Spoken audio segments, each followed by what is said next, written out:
Hello class, Professor Albrecht here, and today we're talking about Harriet Beecher Stowe's Uncle Tom's Cabin, really one of the most influential works of American literature, period.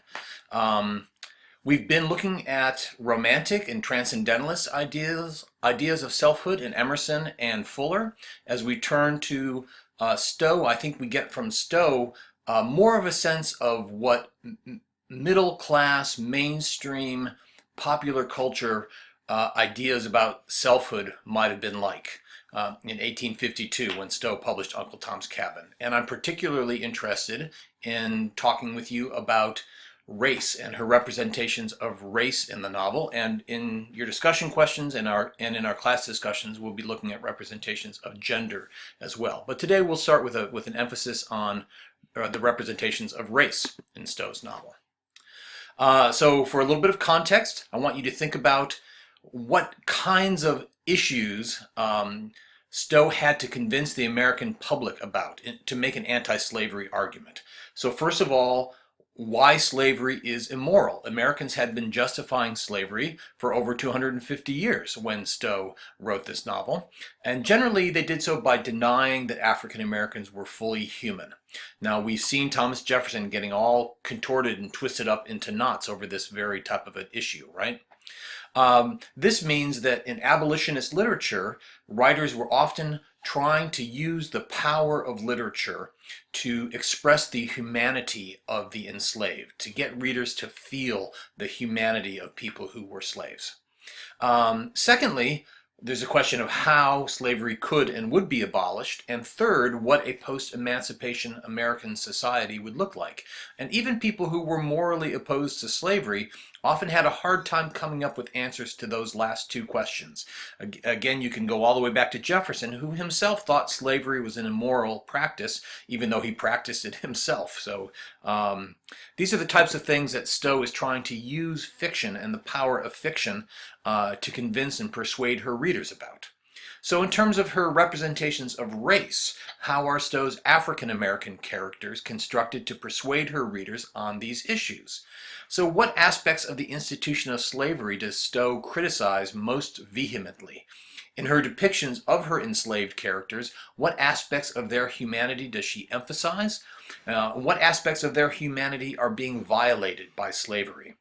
Why were Stowe's white readers supposed to be outraged that characters like Uncle Tom, George Harris, or Eliza Harris were slaves? Secondly, what do Stowe's depictions of these African American characters suggest about post-emancipation society? What would Uncle Tom or George Harris do after the abolition of slavery? And third, I want you to think, and this is what we'll really be talking about here today, why does she represent racial identity in her main African American characters in such a differentiated fashion? Look at Uncle Tom and Aunt Chloe on the one hand, and then George and Eliza Harris on the other hand. Why and how are they portrayed differently, and what different kinds of anti-slavery arguments is Stowe trying to make with her readers through those portrayals?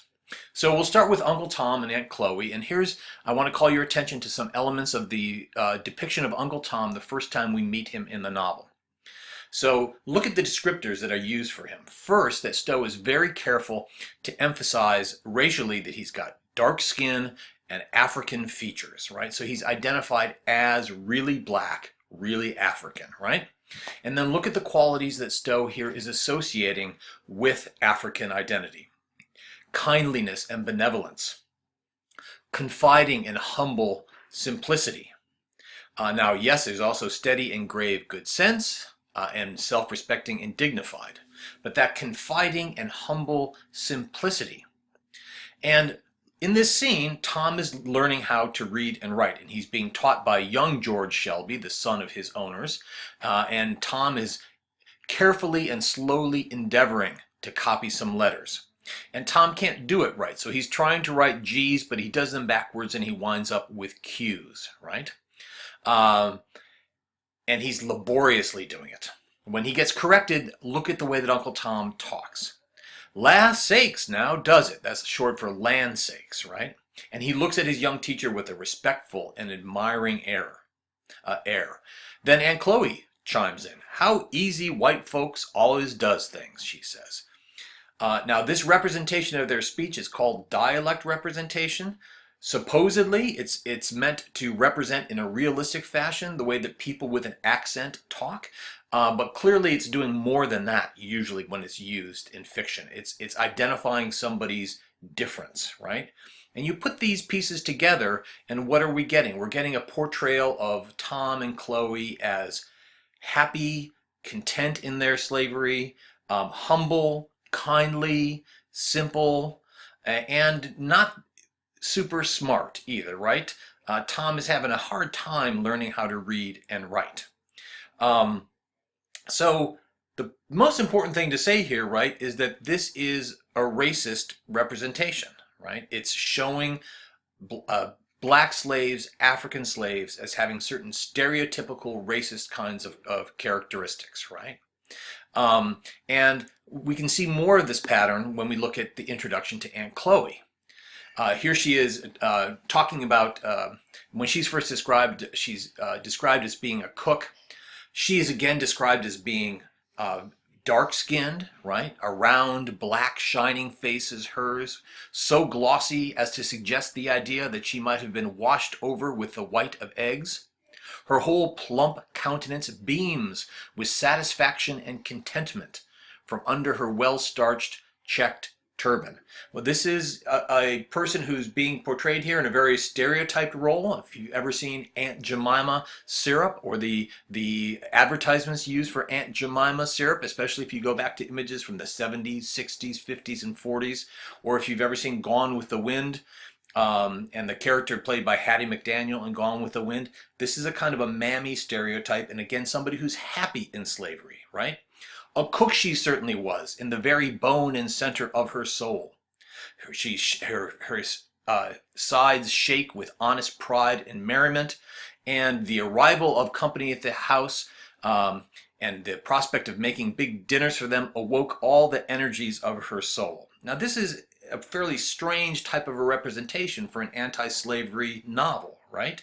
To show slaves who are really relatively content in their bondage, right? Why would Stowe do that? What's the appeal supposed to be for her readers? And in fact, it gets to a kind of a somewhat almost ridiculous in my mind as a reader example when Aunt Chloe tells this story to young Master George about when she got into a little bit of a fight with his mother, her mistress, in the kitchen, and had to shoo Mrs. Shelby out of the kitchen during one of these big dinners. And look at what she says. This is her reporting. Finally, I got kinder saucy, right? And says, "Now, missus, do just look at dem beautiful white hands o' yourn, with long fingers and all a-sparkling with rings, like my white lilies when de dew is on 'em, and look at my great black stumpin' hands. Now, don't you think that the Lord must have meant me to make de pie crust, and you to stay in de parlor? Dar, I was just so sarcy, Master George." All right. Basically, Chloe here is what? Almost making an argument that God made black people to do labor and white people to be more fine and refined. It's a kind of almost a pro-slavery argument. Well, again, it's very strange. Why would Stowe be offering these kinds of racist portrayals and suggesting that the slaves could be relatively contented in slavery? This was a kind of argument that pro-slavery apologists had made for a long time. How is it supposed to appeal to her readers? Now, in fairness, Tom and Chloe are not presented as just loving slavery. Tom, the novel makes clear, would like to be free, wants to be free, and certainly Stowe had intended Tom to be the real hero of this book, right, and to be a heroic figure. And here's a scene where Tom has just been told by Eliza that he and young Harry have been sold into slavery by Mr. Shelby, and Eliza is taking her son and running for freedom, and she advises Tom to do the same. And here's Tom's response, right?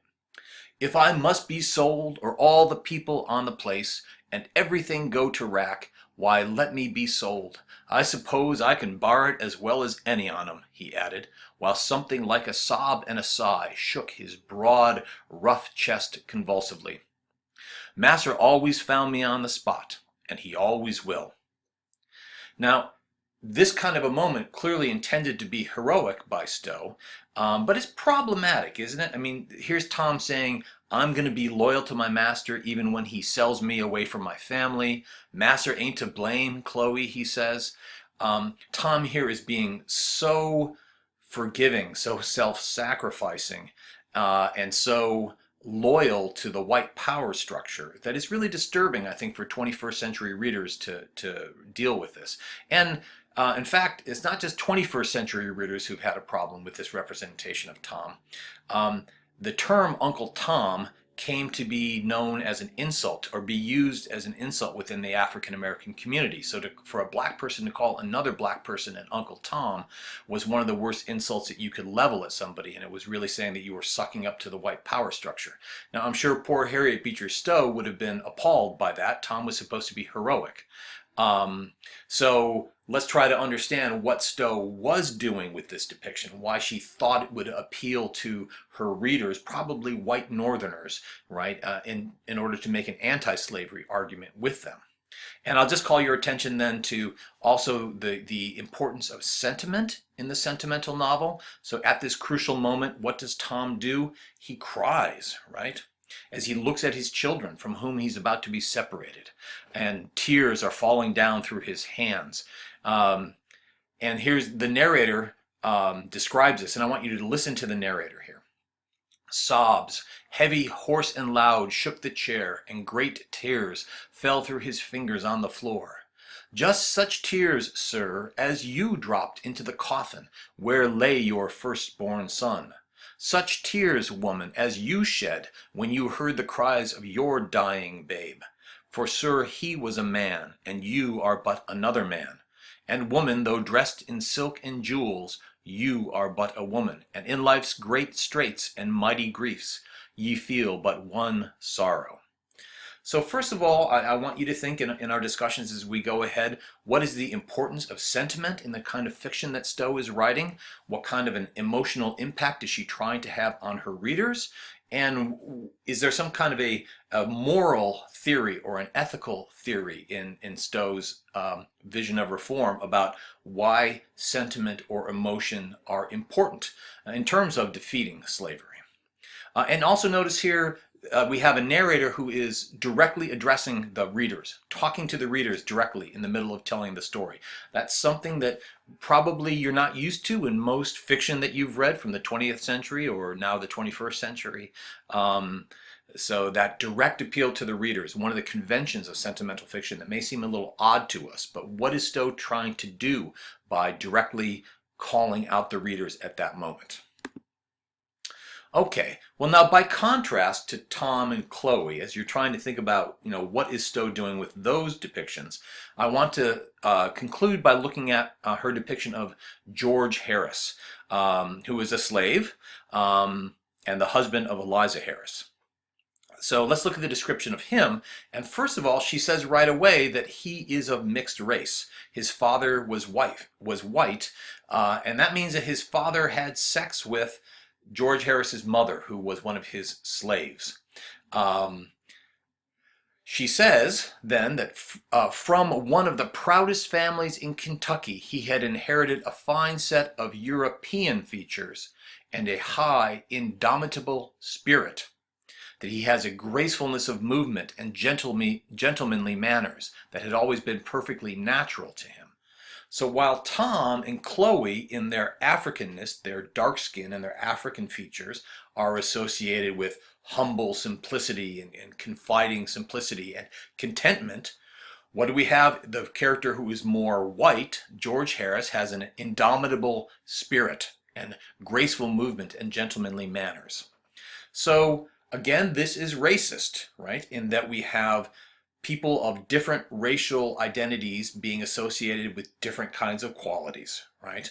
And I wanted you to look at the way that George acts. So this is from a scene when he's running away and he runs into Mr. Wilson, who he has worked for, somebody who knows him from Kentucky. And George Harris has actually disguised himself as a Spanish gentleman. And when Mr. Wilson says, "You're running a risk here, George," George throws open his coat and showed 2 pistols and a Bowie knife. "There," he said, I'm ready for 'em. Down south I will never go. No, if it comes to that, I can earn myself at least 6 feet of free soil, the first and last I shall ever own in Kentucky. And then when Mr. Wilson says, "Oh, you're breaking the laws, you know, George," George responds, what country, what laws, right? Haven't I heard your 4th of July speeches? Don't you tell us all once a year that governments derive their just power from the consent of the governed?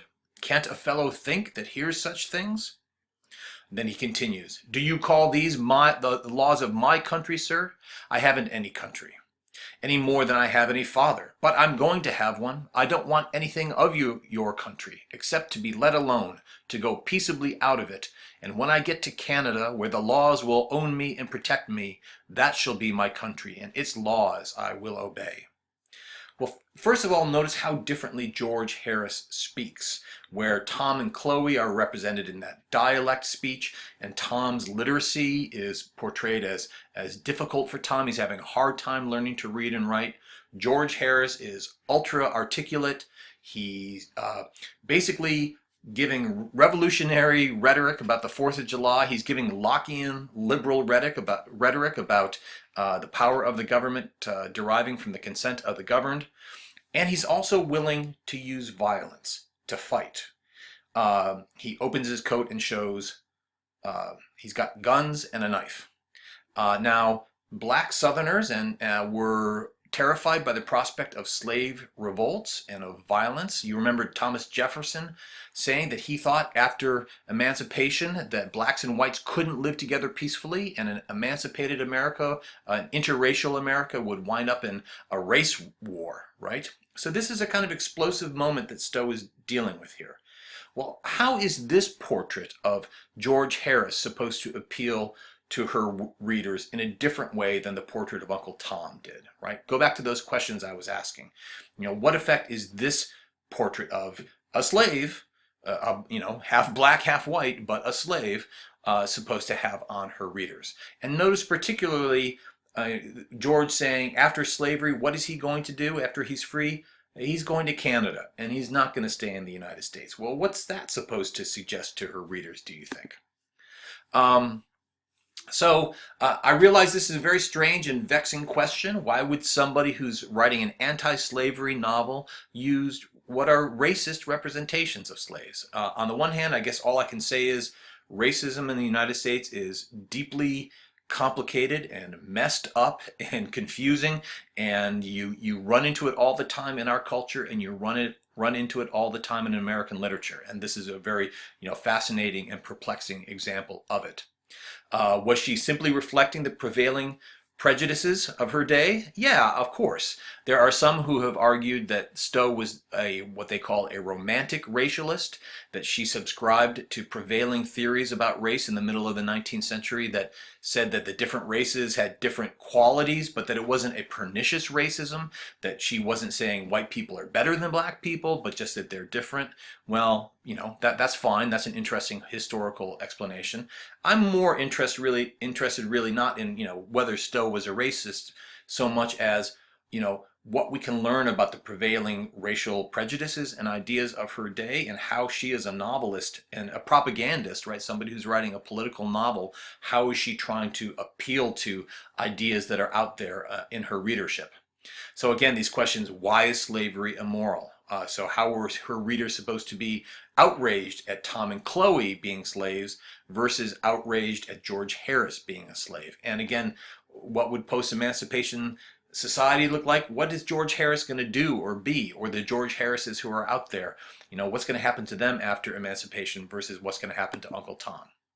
So as you continue to read Stowe and discuss with your classmates and me, in addition to these questions of race, I've asked you to think about questions of gender, how men and women are different in her fiction, and what particular virtues or values women seem to embody in her world.